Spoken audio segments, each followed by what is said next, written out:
courtroom erupts in laughter as a judge sneers at the teenage defendant standing before him, mocking her very identity.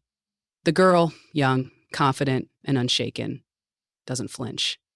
But when she opens her mouth, the entire room is left speechless. What happens when the underestimated prove they're the smartest person in the room?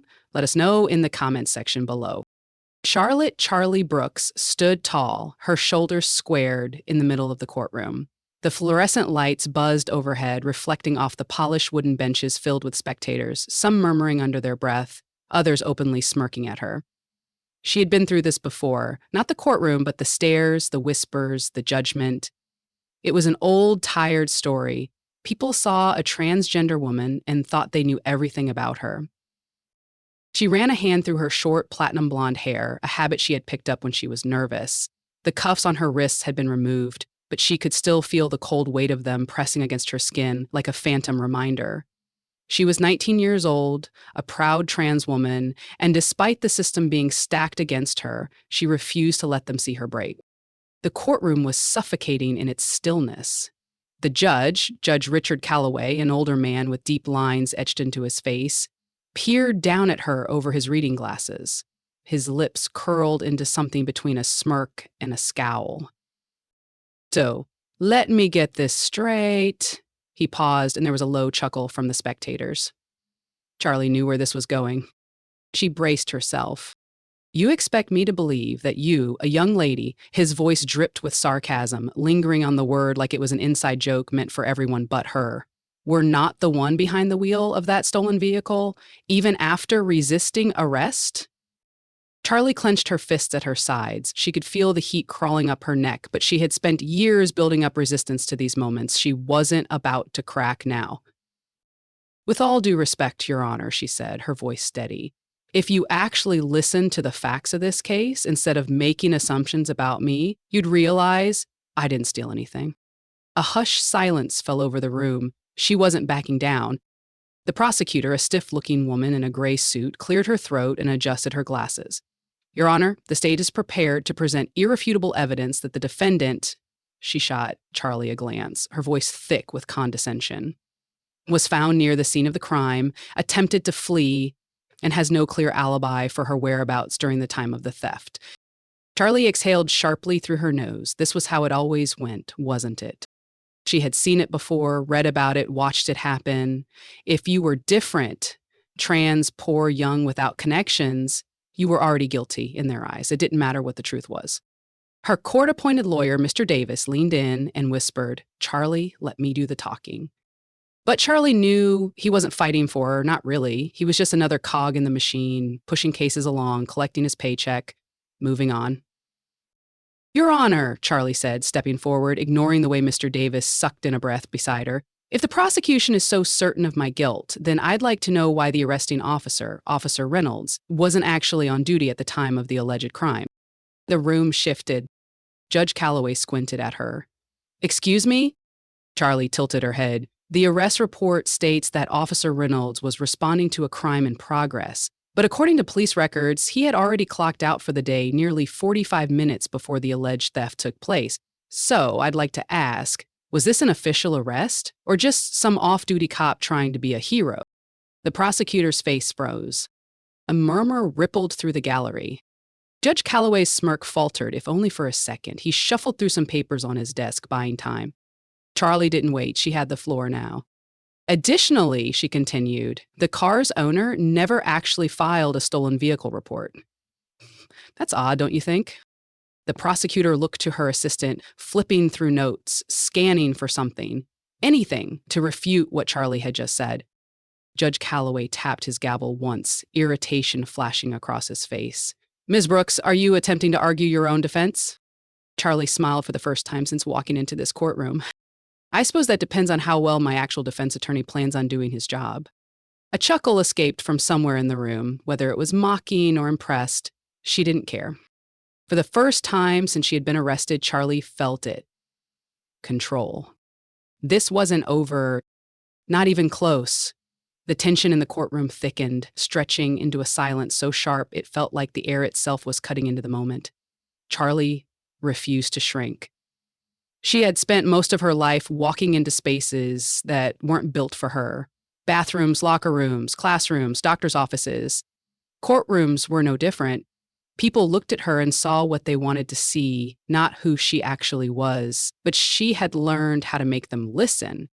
Judge Calloway leaned forward, his wrinkled hands clasped over his desk as he stared down at her. His expression had soured, the amusement from earlier draining from his features. He didn't like being challenged, especially not by someone like her. "You think you're pretty smart, don't you?" he said, his voice measured, deliberate. Charlie tilted her head slightly. "I think I'd prefer the word informed, Your Honor."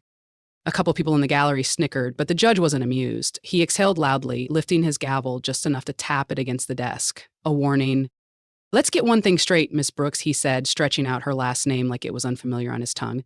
"You are the defendant. This is not a debate club. This is a court of law." Charlie locked eyes with him. "Exactly. Which means I have the right to defend myself against baseless accusations."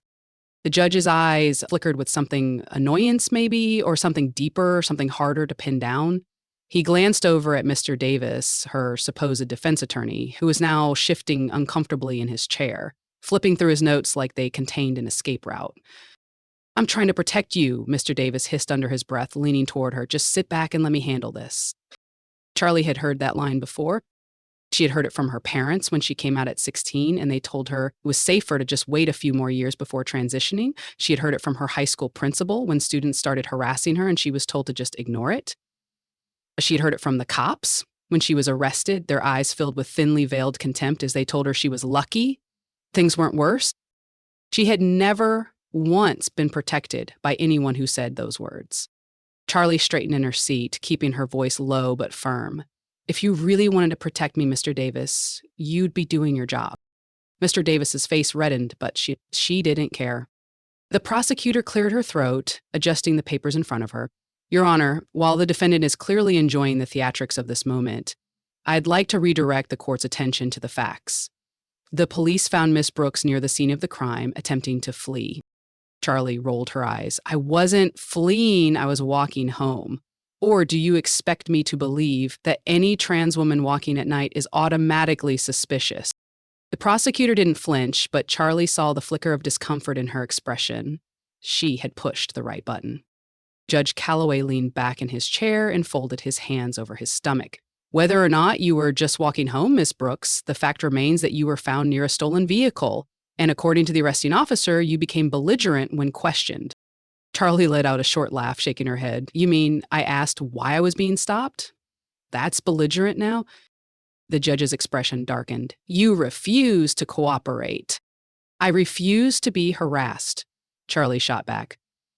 "You can call it whatever you want, but I know exactly why I was stopped. I know why they threw me in cuffs, and I know why I'm standing here right now instead of any of the other people who passed that stolen car before me." A beat of silence, and she didn't have to say it outright. Everyone in the room already knew. The judge exhaled sharply, rubbing a hand over his temple before looking back at the prosecutor. "Does the state have anything else to present?" The prosecutor hesitated. Charlie could see the gears turning in her head. She had walked in here expecting an easy conviction, a teenager with no power, no real legal defense. But now, she wasn't so sure. "Your Honor," the prosecutor said carefully, "we'd like to call the arresting officer, Officer Reynolds, to the stand." The bailiff stepped out of the courtroom, and for a moment, the room hummed with quiet tension. Charlie's heart pounded. This was her chance.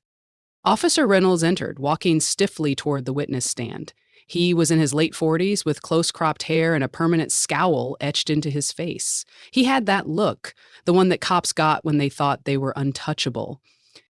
Charlie watched him take his seat, his expression unreadable as he adjusted the microphone in front of him.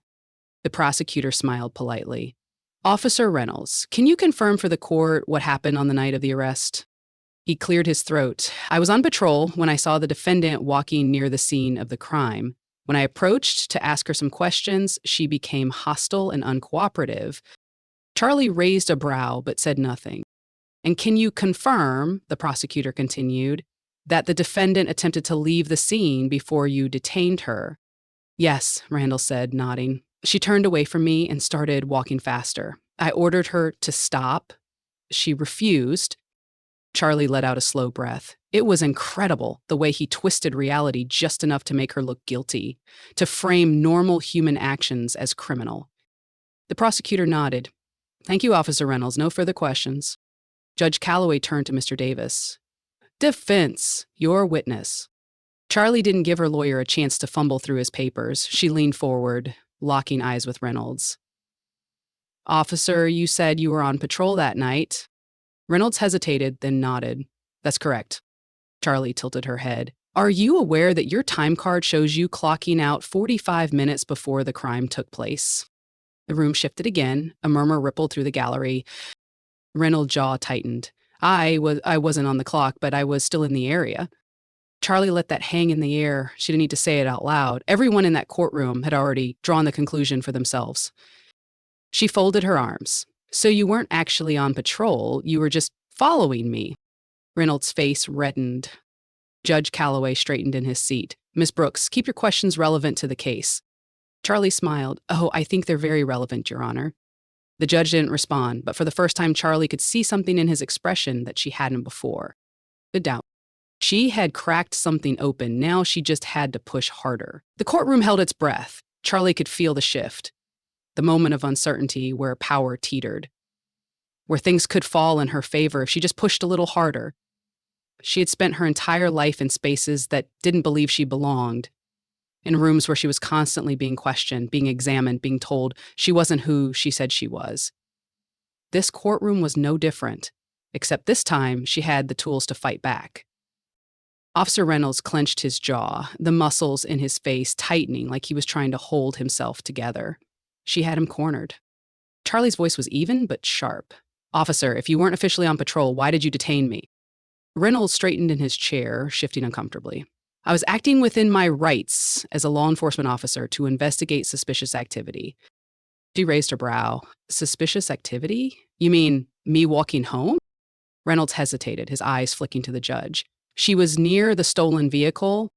Charlie took a step closer to the witness stand, her presence demanding attention.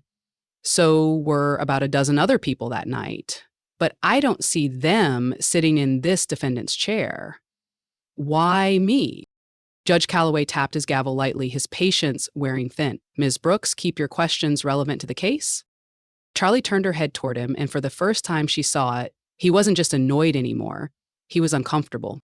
Uncomfortable because the answer to her question was something none of them wanted to say out loud.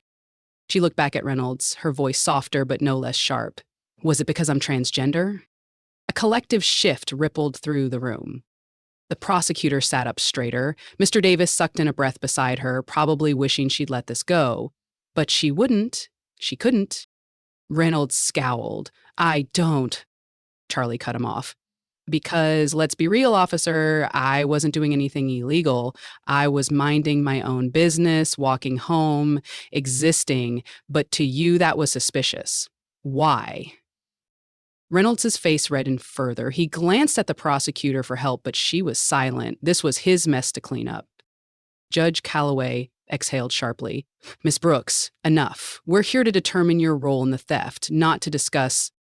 Charlie turned fully toward him now, not afraid, not intimidated. Not to discuss what? How trans people are treated by the system, how people like me are seen as criminals before we even open our mouths. The judge's lips pressed into a thin line. That's not what this trial is about. But it should be, Charlie shot back. Because that's exactly why I'm here, Your Honor. It's not about the car. It's about how easy it is to pin something on someone you don't see as fully human. Silence. Reynolds' eyes darted between the judge and the prosecutor, looking for a lifeline, but there wasn't one. Charlie let the silence stretch before she spoke again, softer this time, more deliberate. You didn't arrest me because I was guilty. You arrested me because you saw me and you decided I didn't belong. The words hung in the air. She could feel the weight of them settling into the room, could feel the uncertainty thickening. Judge Calloway cleared his throat, breaking the moment. Officer Reynolds, you may step down. Reynolds let out a breath, relieved to escape the stand. But Charlie had done what she needed to. The doubt was there now, sitting in the courtroom like an unwelcome guest. The prosecutor stood up, trying to recover. Your Honor, the state calls its next witness. Detective Harris, lead investigator on the case. Charlie tensed as a tall, broad-shouldered man in a dark suit approached the stand. Unlike Reynolds, he didn't look nervous. He carried himself with the quiet arrogance of a man who believed he was untouchable. The prosecutor wasted no time. Detective Harris, can you confirm the evidence collected against the defendant? Harris nodded, his voice smooth, professional. Yes, we found fingerprints on the stolen vehicle that matched the defendant. Charlie froze. She hadn't touched that car. The prosecutor folded her hands. Would you say this evidence is conclusive? Absolutely, Harris said.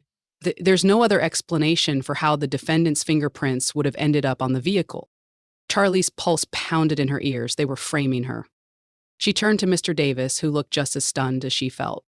She leaned toward him, whispering, "They planted that evidence."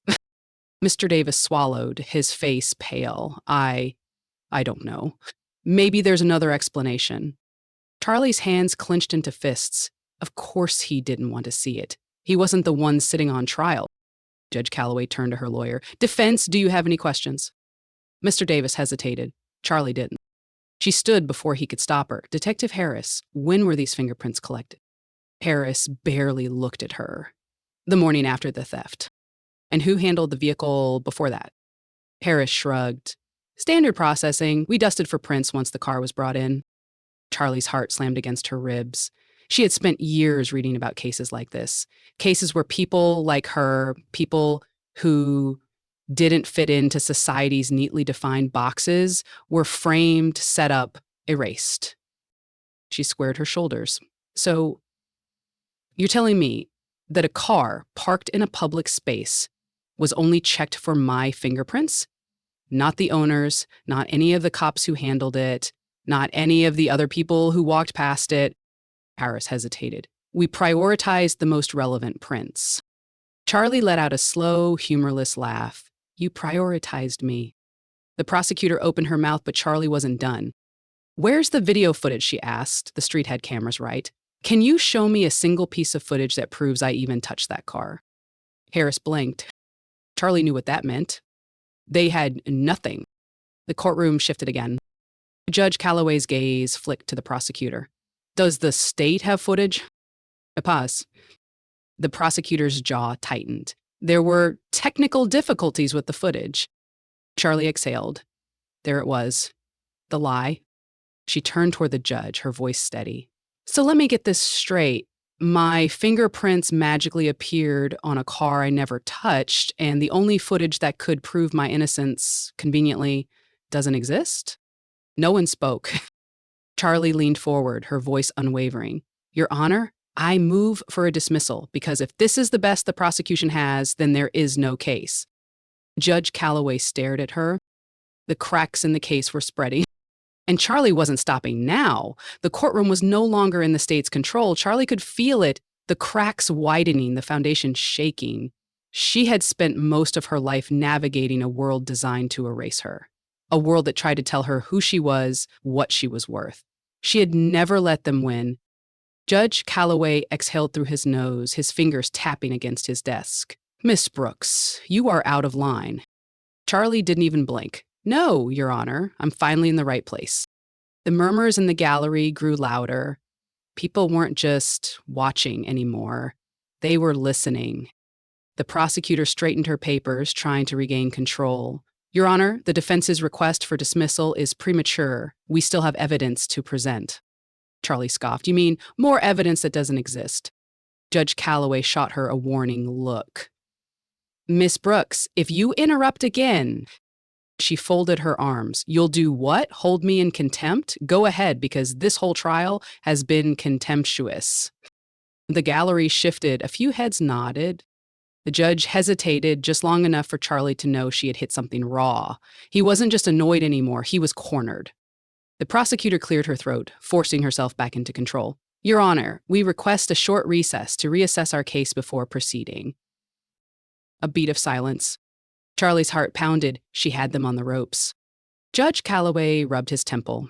15 minutes. We will reconvene shortly. His gavel cracked against the desk. Charlie turned, ignoring the side eye from her court-appointed lawyer. She didn't need his approval. She'd gotten this far without him. As she walked past the prosecution's table, she caught a flicker of something in the prosecutor's expression. Frustration, maybe fear. That was good. She wanted them to be afraid. The moment she stepped into the hallway, her breath finally caught up with her. This was real. She was winning. Charlie leaned against the cool marble wall, pressing her hands into her face for a second. She had fought for her right to exist her whole life, but this was something new. A soft voice interrupted her thoughts. Hey. She looked up. It was her best friend Eva, standing a few feet away, nervously wringing her hands. Eva had been there from the beginning, from the first time Charlie had whispered the words, "I'm trans," out loud to someone she trusted. Eva had held her hand through the hormones, the surgeries, the nights when the world felt like too much. And now she was here. Charlie let out a breath. Eva? You didn't have to come. Eva's face tightened. Are you kidding? Of course I had to come. Charlie bit her lip, glancing down the hallway, making sure none of the officers were watching them too closely. She had never wanted Eva dragged into this. I know you're going to say you're fine, Eva said, voice quieter now. But I see it, Char. I see how hard you're fighting just to get people to treat you like a human being. Charlie swallowed hard. She didn't have time for emotions right now. Eva's voice softened. You always say you don't need saving. But, Charlie, sometimes people just need someone to stand beside them. Charlie clenched her jaw. That was the problem. She had spent her whole life standing alone. A door creaked open down the hall, and Charlie snapped back to reality. The recess was over. Time to finish this. She turned back toward the courtroom, her head held high. Come sit in the front, she told Eva. I want them to see you. Eva's lips twitched upward. Damn right. Charlie walked back into the courtroom with purpose. The judge's chair creaked as he sat, watching her carefully. The prosecutor's shoulders were tense, her fingers gripping the edge of her table. They knew. They knew this wasn't just a case anymore. It was a statement. The judge cleared his throat. The court is now back in session. The prosecutor rose to her feet, but this time her confidence was cracked. Your Honor, after reviewing the evidence, the state maintains that we have enough to proceed with the trial. Charlie didn't wait. The prosecutor flinched. Charlie turned to Judge Calloway, her voice clear, unwavering. Your Honor, before we continue, I have one more request. The judge sighed. What now? Charlie smiled. I'd like to call my own witness. A ripple of surprise ran through the room. Mr. Davis blinked. Charlie. Shouldn't even let him finish. I'd like to call Officer Reynolds back to the stand. Judge Calloway's brow furrowed, but he gestured toward the bailiff. Bring him in. The door opened, and Reynolds walked in, his jaw tight, his posture stiff. He thought he was done. He wasn't. Charlie watched him sit, and then slowly she walked forward. This was her moment. She tilted her head. Officer Reynolds, you said earlier that I was belligerent when you detained me. Is that correct? Reynolds' mouth tightened. Yes. Charlie nodded. Did I physically resist? Hesitation. Yes or no? A muscle in his cheek twitched. No. Charlie let the word settle. Did I curse at you? Yell? Reynolds gritted his teeth. No. Charlie turned toward the judge. Your Honor, if I never resisted and never cursed, then how exactly was I belligerent?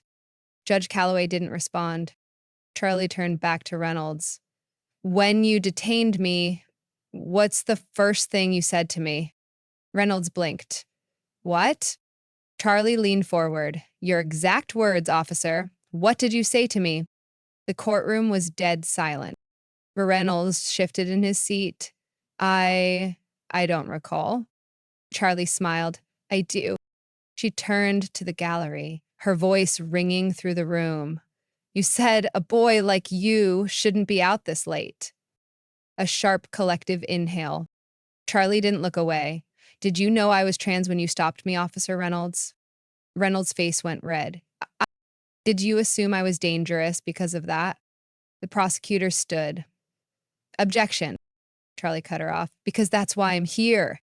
Judge Calloway rubbed his temple, his face drained of color. The prosecutor's mouth opened and closed, but she had no words. Charlie exhaled, her voice quieter now. This was never about the car. She turned to the judge.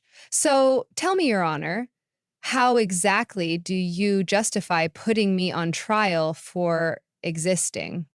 The judge looked away, and Charlie knew she had won. Charlie could see it in the judge's face. He was struggling to maintain control, struggling to ignore the truth staring him down, struggling to pretend that this wasn't about who she was. But it was. It always had been. Judge Calloway shifted in his seat, adjusting his glasses like they were suddenly too heavy on his face. The gavel sat untouched in his hand. His lips pursed, pressed together like he was fighting the urge to say something he couldn't take back. The entire courtroom was watching, waiting, listening. Charlie's heart was pounding, but her face remained still. She couldn't show fear now, not when she had come this far. The prosecutor cleared her throat and rose to her feet, desperate to regain control. Your Honor, the defendant is clearly attempting to redirect this case into a discussion about identity rather than the crime in question. Charlie turned toward her, her voice sharp. You're right, because this case was never about a crime. The prosecutor's mouth opened, but Charlie kept going, her voice unwavering.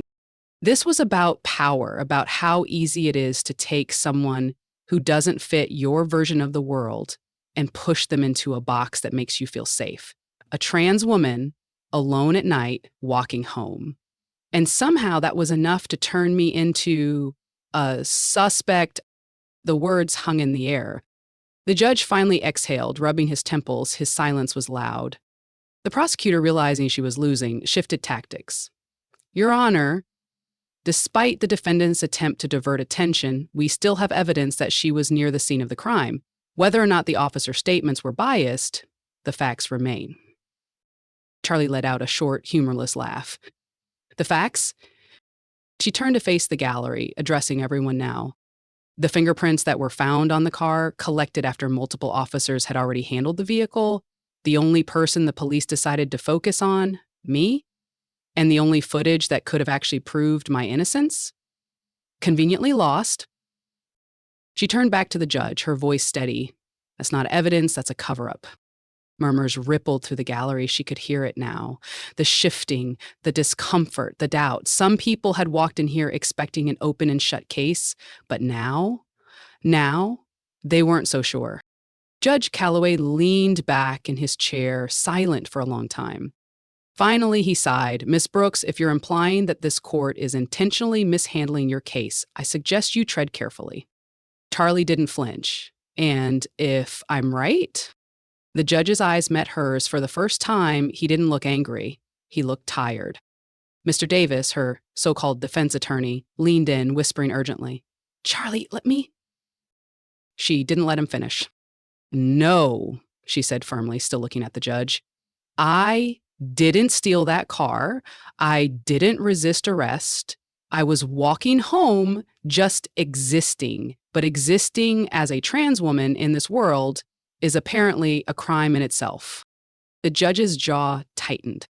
The prosecutor adjusted her papers again, her confidence unraveling. Your Honor, the state requests a final ruling on this matter before the jury deliberates. Given the facts presented, Charlie interrupted. Given the lack of facts, the prosecutor turned toward the judge, ignoring her. We still argue that the defendant's presence at the scene, along with the officer's testimony, warrants. Charlie didn't let her finish.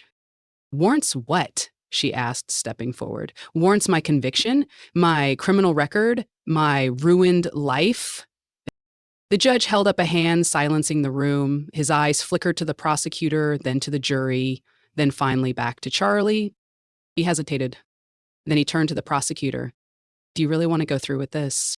The room froze. The prosecutor's expression faltered, just for a second.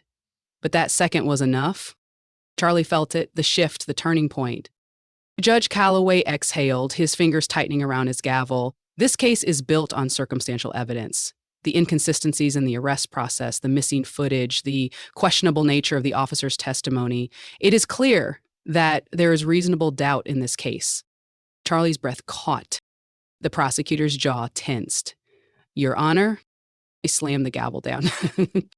The charges against Charlotte Brooks are dismissed. The courtroom exploded. Gasps, murmurs, the weight of something shifting in real time. Charlie staggered slightly, the words hitting her like a physical force. Dismissed. She had won. She turned toward the gallery, her vision blurry at the edges. She spotted Eva, her best friend, still standing in the front row, tears in her eyes. A look of relief, pride, triumph. Charlie's hands clenched into fists at her sides, not out of anger, but out of sheer disbelief. This was real. She had walked into this courtroom expecting the worst, and she had walked out with her freedom. The prosecutor was already packing up her files, her jaw tight with frustration. The officers near the door avoided looking at her. Officer Reynolds? Nowhere to be seen. Charlie felt the weight of everything settle onto her shoulders. She wasn't naive. This didn't mean the system had changed. But for the first time, she had beaten it. She had taken the very system designed to break her and forced it to acknowledge her humanity. Eva rushed forward, grabbing her into a tight hug. I knew it, she whispered, voice trembling. I knew you'd win. Charlie's breath shook as she hugged her back. I didn't.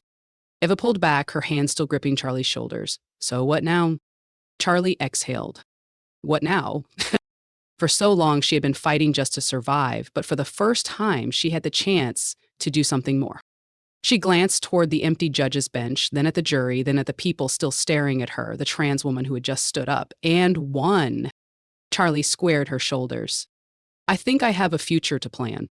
And for the first time in a long, long time, she smiled. Charlie stepped out of the courthouse, the sunlight striking her face like a shock of reality. She was free. The weight she had carried for weeks, the fear of what a guilty verdict would mean for the rest of her life, had lifted. The air felt different, clearer, like she was breathing it in for the first time. Eva was right beside her, practically bouncing on her heels. Holy hell, Charlie, you did it. Charlie blinked, her mind still catching up to the moment. I did. Eva grabbed her arm, shaking her a little. No, like you really did it. You just stood in a courtroom and tore apart an entire case built against you. You made that judge hesitate. You made them listen. Charlie let out a breath, still feeling the adrenaline pumping through her veins. She had made them listen. But deep down, she knew it wasn't just about her. She had won today, but how many people just like her, trans, young, poor, alone, had sat in that same defendant's chair and hadn't walked out into the sunlight? How many had been locked away, forgotten? Her victory felt huge, but it also felt small, like the start of something much bigger than herself. Eva must have read her mind because she nudged her. So, what now, big shot? You gonna disappear into the sunset or change the world? Charlie exhaled, tilting her head toward the sky. The sun was warm against her skin, the same warmth she had searched for during so many cold nights alone. I don't know yet, she admitted, but I'm not just walking away from this. Eva grinned. Good, because you just took on the system and won.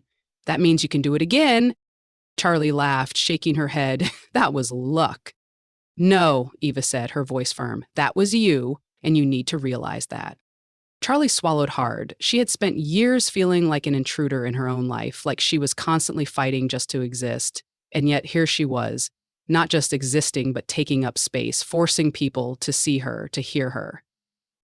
She wanted to keep doing that. She needed to.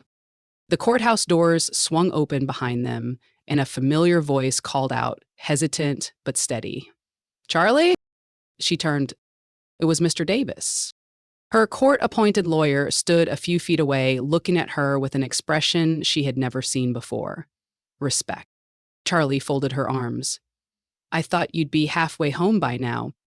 He sighed, rubbing the back of his neck. I owe you an apology. She raised an eyebrow. For what? Barely defending me?